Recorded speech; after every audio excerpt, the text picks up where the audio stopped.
Shalom anak-anak John Level. Apa kabar kalian hari ini? Teacher harap kalian tetap sehat dan tetap semangat untuk mengikuti pembelajaran ya. Nah, hari ini kita masuk ke pembelajaran terakhir di tema D. Yeay! Kita akan masuk ke pembelajaran 5 dan pembelajaran 6, subtema yang ketiga atau subtema yang terakhir di buku D ini. Nah, silakan diperhatikan ya. Tapi sebelum kita memulai pembelajaran kita, jangan lupa kita berdoa dulu ya. Mari kita berdoa. Bapa kami dalam kerajaan surga, kami bersyukur Tuhan untuk kehidupan yang Tuhan percayakan kepada kami hingga pada saat ini. Dan sekarang kami mau belajar tematik. Tuhan menolong kami supaya kami bisa mengerti pembelajaran hari ini. Berkati juga orang tua kami yang mendampingi kami, berkati guru-guru kami juga ya Tuhan. Terima kasih Tuhan Yesus, dalam nama-Mu kami berdoa, haleluya, amin. Nah, tujuan pembelajaran kita hari ini, yang pertama kita akan belajar mendiskusikan kegiatan ekonomi dan berbagai pekerjaan. Yang kedua, menyajikan hasil apresiasi terhadap hasil karya seni menggambar. Lalu yang ketiga, kita akan belajar menilai pesan moral yang terdapat dalam cerita. Dan yang terakhir, kita akan belajar mendiskusikan sikap tokoh dalam cerita dikaitkan dengan nilai-nilai Pancasila. Nah, dalam pembelajaran kita yang sudah lewat, kita sudah banyak belajar tentang kegiatan ekonomi dan berbagai pekerjaan. Nah, pasti anak-anak bisa ya melihat di lingkungan sekitar apa saja kegiatan ekonomi dan apa saja pekerjaan yang dilakukan oleh orang-orang di sekitarnya anak-anak semua. Nah, salah satu kegiatan ekonomi adalah dalam bidang industri. Nah, hari ini kita akan belajar tentang industri batik ya. Silakan anak-anak perhatikan proses pembuatan batik pada bagan halaman 104. Nah, di sana ada 8 tahap yang dilalui untuk membuat batik hingga pada tahap batik tersebut dipasarkan dan siap dibeli. Oke, setelah melihat dan memperhatikan proses pembuatan batik pada halaman 104, anak-anak semua akan mencoba untuk menjawab pertanyaan-pertanyaan pada halaman 105. Nah, silakan anak-anak menjawab nomor 3 sampai 8 ya. Nah, di sini anak-anak akan belajar untuk menemukan sendiri jawabannya. Ya, supaya anak-anak lebih memahami lagi. Anak-anak boleh mencari jawabannya di buku ataupun di internet.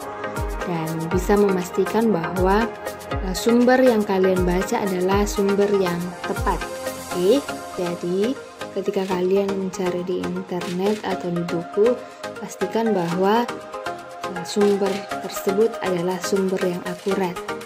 Nah, caranya menentukan adalah kalian bisa mencari di berbagai sumber, kemudian menyamakan jawaban yang terdapat pada sumber tersebut. Oke. Sekarang kita akan melihat contoh kegiatan ekonomi yang lain yang terdapat di halaman 105. Nah, pasti anak-anak sudah sering melihat ini ya. Kita lihat mulai dari gambar pertama. Gambar pertama adalah gambar nelayan yang sedang mencari ikan. Nah, setelah nelayan mendapatkan ikan, nelayan tersebut akan memberikan atau menjual ikan tersebut, menjual hasil tangkapan mereka kepada para pedagang. Nah, kemudian para pedagang akan menjual lagi ikan-ikan tersebut kepada orang-orang yang akan membeli ikan tersebut. Biasanya ini dijual di pasar ya, ataupun bisa di pantai itu langsung seperti pada gambar nomor 3. Nah, kemudian di gambar nomor 4 ya, kita tahu ya ketika orang sudah membeli ikan tersebut diolah yang kemudian nantinya akan dikonsumsi. Nah, berarti dalam gambar tersebut Ada kegiatan produksi, ada kegiatan distribusi, dan kegiatan konsumsi ya. Jadi ada 3 kegiatan ekonomi yang terdapat pada gambar tersebut. Nah, kita akan bersama-sama menjawab pertanyaan pada halaman 106. Pertanyaan tersebut berkaitan dengan gambar kegiatan ekonomi yang ada pada halaman 105 ya. Nah, yang pertama, sumber daya alam apakah yang dimanfaatkan pada kegiatan ekonomi tersebut? Ya, pasti anak-anak sudah tahu ya bahwa sumber daya alam yang digunakan, yang dimanfaatkan adalah sumber daya alam laut, yaitu ikan. Nah, kemudian nomor 2, jelaskan proses pengolahan sumber daya alam tersebut hingga dapat dikonsumsi oleh konsumen. Nah, pertama ya kan, nelayan akan mencari ikan, kemudian diberikan kepada pedagang, lalu pedagang menjual kepada pembeli, lalu pembeli mengolah ikan tersebut untuk siap dikonsumsi. Nah, sekarang ini orang-orang sudah bisa mengolah ikan dengan berbagai varian ya. Mereka punya ide, punya inovasi untuk menciptakan makanan yang baru, menciptakan makanan yang unik ya. Jadi itu tergantung dari kreativitas setiap orang.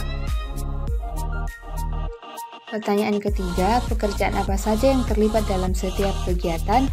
Nah, kita lihat ya, pekerjaan apa saja yang ada di situ. Yang pertama, ada nelayan yang pasti ya. Yang kemudian yang kedua, ada penjual. Nah, kemudian ketiga juga yang nomor 4, itu bisa saja ada yang bekerja sebagai chef atau orang yang suka memasak ya.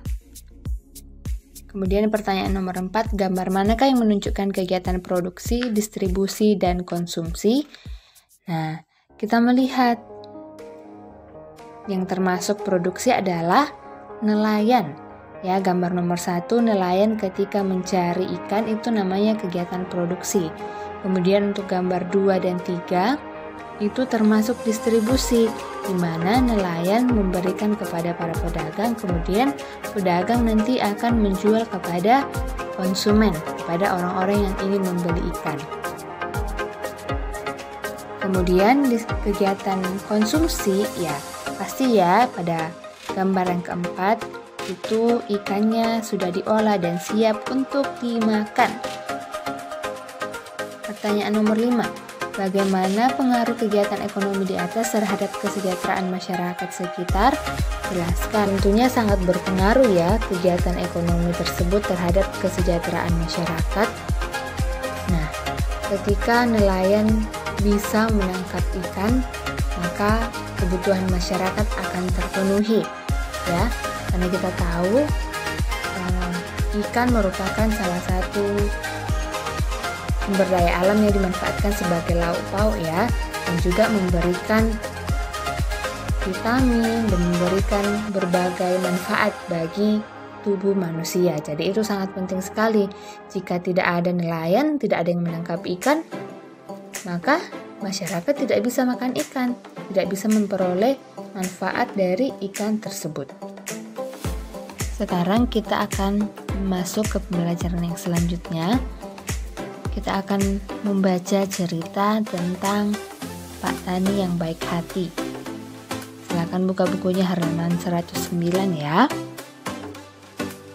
Nah, nanti setelah kita membaca cerita ini, kita akan mengambil pesan moral yang terdapat dalam cerita tersebut. Oke. Nah, kita baca sama-sama ceritanya. Pak Tani yang baik hati. Di suatu desa terpencil di tepian belantara, hiduplah seorang petani yang sudah renta. Petani ini sangat miskin dan hidup seorang diri. Pakaiannya pun penuh dengan tambalan. Rumah petani itu terbuat dari kubuk kayu. Musim dingin pun tiba dan petani tidak memiliki persediaan makanan. Oleh sebab itu, petani hendak pergi ke pasar untuk mencari pekerjaan. Ketika keluar rumah, ia melihat sebutir telur tergeletak di atas tanah. Dengan hati-hati, dipungutnya telur tersebut dan dibawanya ke dalam rumah. Petani kemudian menyelimuti telur itu dengan kain lusuh dan meletakkannya di dalam kardus agar tetap hangat. Setelah itu, ia pergi ke pasar untuk bekerja. Petani membuat telur itu hangat setiap hari sampai akhirnya telur itu menetas. Ternyata telur itu adalah telur burung nuri. Petani merawat burung nuri kecil itu dengan penuh kasih sayang. Dia selalu membagi setiap makanan yang diperolehnya dari bekerja di pasar. Setelah burung nuri cukup besar, petani kemudian melepaskannya di tengah hutan. Suatu hari, petani terbaring sakit karena kedinginan. Dia tidak punya uang untuk membeli obat, kayu bakar, dan makanan. Tiba-tiba terdengar suara ketukan pintu. Burung nuri itu kembali ke rumah petani dengan membawa benih tanaman. Burung nuri pun keluar dari rumah petani, membuat lubang di halaman rumah, lalu menanam benih yang tadi dibawanya. Ketika hari menjelang senja, burung nuri pergi meninggalkan petani. Keesokan harinya, keajaiban terjadi. Benih yang kemarin ditanam burung nuri tumbuh menjadi sebuah pohon lengkap dengan buahnya hanya dalam waktu sehari. Petani sangat terkejut melihatnya. Karena merasa lapar, petani segera memakan buah pohon itu. Ajaib, tubuh petani langsung menjadi kuat dan tidak merasa sakit lagi. Petani merawat pohon itu dengan baik dan membagikan buahnya kepada mereka yang membutuhkan. Menarik sekali ya ceritanya ya. Nah, kira-kira apa pesan moral yang anak-anak semua dapatkan dari cerita tadi? Pesan moral itu adalah pelajaran yang berharga, pelajaran yang dapat kita teladani dari cerita tersebut. Kita sudah melihat dan membaca cerita Pak Tani yang baik hati ya. Nah, tadi kita melihat ada sikap saling tolong-menolong dalam cerita tersebut. Juga kita melihat ada sikap membalas kebaikan ya. Nah, kira-kira sikap-sikap tersebut menunjukkan sila keberapa ya dalam Pancasila? Nah, silakan kalian tuliskan ya pada kolom berikut ini, kolom di halaman 112. Kalian jelaskan termasuk pengalaman sila Pancasila keberapakah sikap petani tersebut, dan juga jelaskan alasan kalian ya. Untuk penugasan hari ini, silakan anak-anak mengerjakan Ayo Berlatih halaman 108, nomor 1, 2, dan 3. Setelah dikerjakan, dikirimkan ke main teacher masing-masing ya. Semangat anak-anak teacher! Nah, sampai di sini pembelajaran kita hari ini. Kita tutup dengan doa ya. Mari kita berdoa. Tuhan Yesus yang baik, kami bersyukur Tuhan. Tuhan boleh menyertai kami dalam pembelajaran tematik hari ini. Tuhan, kami mohon semoga apa yang telah kami pelajari boleh menjadi pengetahuan untuk kami semua. Kami akan melanjutkan pembelajaran yang lain. Tuhan pimpin dan sertai kami. Dalam nama Tuhan Yesus kami mengucap syukur dan berdoa. Amin.